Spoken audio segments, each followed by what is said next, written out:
J'ai écouté Edgar Morin assez récemment pour ma télévision, parce que je cherche des articles ou des vidéos à mettre sur mes différents blogs.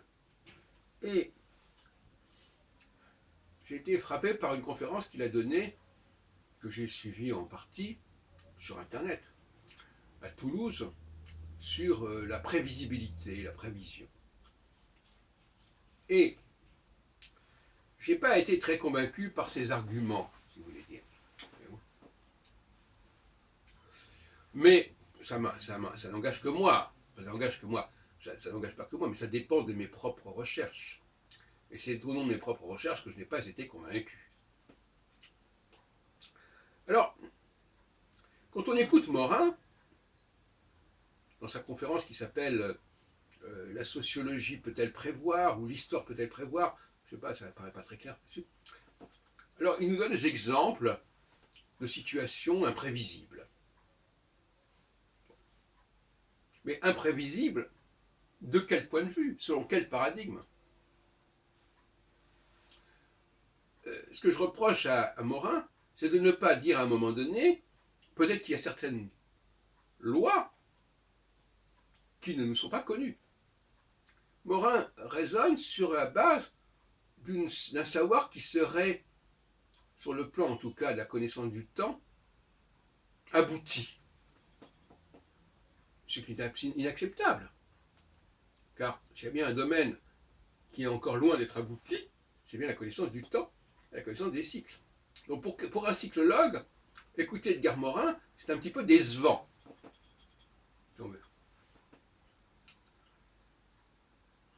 Alors, évidemment, on peut jouer sur les mots. Qu'est-ce que c'est que prévoir? Et il y a un double langage quand j'écoute cela. Prévoir? Tout prévoir? Bien sûr que non, pas tout prévoir. Qu'est-ce qui est prévisible? C'est cela la bonne question. C'est pas est-ce qu'il y a des choses qui sont prévisibles ou est-ce que l'histoire est prévisible? L'histoire est prévisible. Mais est-ce qu'il y a des éléments qui sont prévisibles? Alors on nous répondra oui, pas grand-chose finalement, des choses basiques. On sait que le cycle des saisons est prévisible. On sait que le jour et la nuit, c'est prévisible. On sait que la mort est prévisible. C'est pas grand-chose. Il y a une sorte de point aveugle ici. C'est-à-dire qu'il y a quelque chose qui manque dans le tableau de la prévisibilité. Et ce créneau qui n'est pas exploité, qui n'est pas exploré correctement, c'est cela qui m'intéresse, moi, justement. Avec toutes les implications épistémologiques, technologiques qui s'en suivent, évidemment. Et je dirais, en forme de boutade, que c'est le prévisible qui est imprévisible. C'est-à-dire qu'on n'a pas prévu qu'il y avait des choses qui seraient prévisibles. Donc on raisonne sur l'imprévisible sans prendre en compte la possibilité, sans considérer la possibilité qu'il y a des choses prévisibles qui ne le sont pas, ou qui ne le sont pas consciemment. Parce que là aussi, il ne faudrait pas exagérer. Peut-être que nous prévoyons des choses, mais nous les prévoyons subconsciemment et pas consciemment. Donc nous nous préparons à elles, et en même temps, consciemment, nous ne sommes pas vraiment au courant de cela. Nous ne sommes pas vraiment avertis, comme on dit. Avertis en gros d'eux. Donc, j'aimerais bien avoir un débat avec Edgar Morin à ce sujet, ou avec quelqu'un qui représente ces idées, qui ne sont pas très originales sur ce plan-là, parce que ce qu'il dit, il distingue le quantitatif et le qualitatif. Bien sûr, le quantitatif est plus prévisible que le qualitatif, c'est ce qu'il nous dit.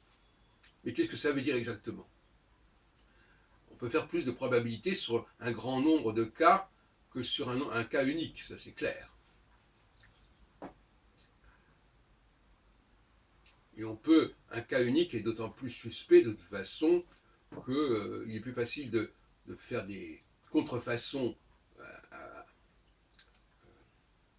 de manipuler quelqu'un que de manipuler des millions de gens. Et encore, on pourrait discuter là-dessus. Donc, ce que Edgar Morin ne veut pas voir, me semble, c'est que il y a une dialectique temporelle. Alors lui, il est constamment en train de nous dire, voilà, regardez, c'est imprévisible, puisqu'il y avait une chose qui allait dans un sens, et puis après, ça va dans l'autre sens. Vous voyez bien que c'est imprévisible. Sauf que, peut-être qu'il y a un paradigme qui permet justement de montrer que les choses vont alternativement dans un sens et dans l'autre.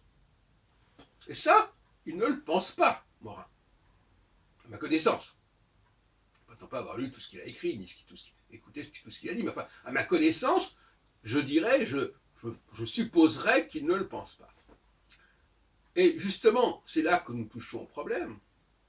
C'est que cette façon de dire c'est imprévisible parce que tout d'un coup ça peut basculer, oui, ça peut basculer. Mais pourquoi ça serait imprévisible si nous en connaissons les lois et les règles? C'est pas imprévisible. Alors, c'est imprévisible parce que ça semble contradictoire. N'employons pas le mot imprévisible, disons contradictoire. Il est contradictoire que l'on puisse passer du jour à la nuit, contradictoire qu'on puisse passer de l'été à l'hiver, il est contradictoire qu'à un certain moment on cherche l'unité et la globalité, à d'autres moments on cherche au contraire à séparer les choses. C'est contradictoire, quelque part. Mais peut-être que c'est prévu comme ça. C'est la question qui se pose. Et, d'autre part, il faut éviter le long terme. Ça, je ne vais pas insister là-dessus, mais enfin, l'histoire ne se situe plus. Moi, je suis pour la micro-histoire plutôt que la macro-histoire, si on veut, mais au niveau du temps. C'est-à-dire que les événements se succèdent sur des périodes très courtes, de quelques années, 3, 4 ans, 4 ans. Et vouloir aller au-delà, de ne pas vouloir tenir compte de ces unités de 4 ans comme des unités de base du temps, c'est faire n'importe quoi.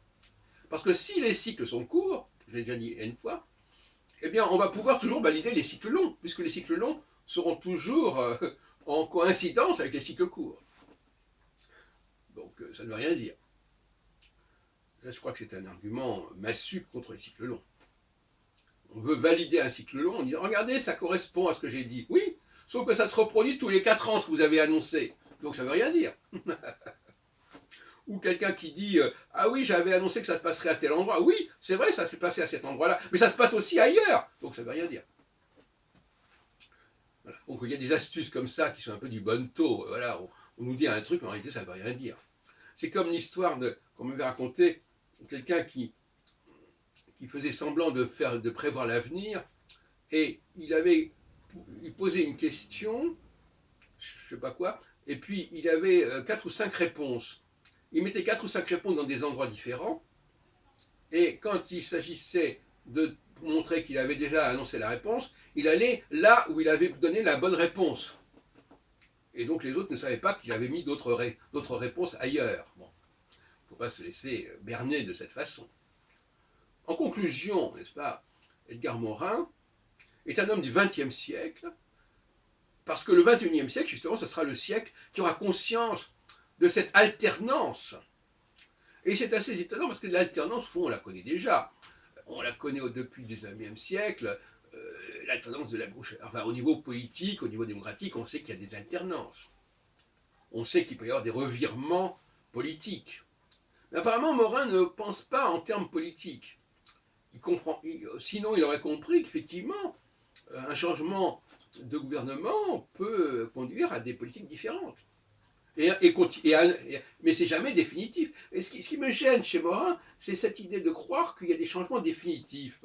Il n'y a pas de changement définitif.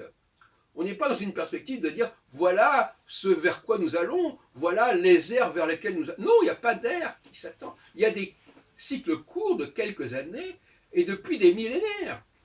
Et il n'y a pas. Alors maintenant, on va nous dire oui, mais il y a le progrès technique qui fait ceci, qui fait cela. Oui, mais il y a la conscience des problèmes écologiques. Mais tout ça, c'est vrai. Ce sont des variables, effectivement, qui existent. Mais la question n'est pas là. La question, est-ce que fondamentalement, cette question de du collectif et du global d'un côté et du particulier de l'autre, est-ce que c'est une alternance qui est permanente et constante dans son propre changement? C'est ça le paradoxe, voyez-vous? C'est un changement qui est constant. Ça va paraître contradictoire. Mais est-ce que le cycle des saisons n'est pas aussi un changement constant? C'est un changement, mais qui est prévu comme changement, et qui par conséquent n'a rien d'imprévisible. Même s'il peut, chaque fois, nous contrarier quelque part, nous surprendre à un niveau conscient. Mais fondamentalement, de même que par exemple, on n'est jamais totalement habitué au passage du jour et la nuit. On n'est jamais totalement habitué au passage du chaud au froid ou du froid au chaud. Mais on le sait aussi quelque part. Et notre corps le sait quelque part aussi. Donc, le mot changement, c'est un mot qui est lié à la prévision, mais c'est aussi quelque chose qui ne veut absolument pas dire des changements définitifs, en aucune façon. Ce sont des changements qui sont eux-mêmes programmés comme tels.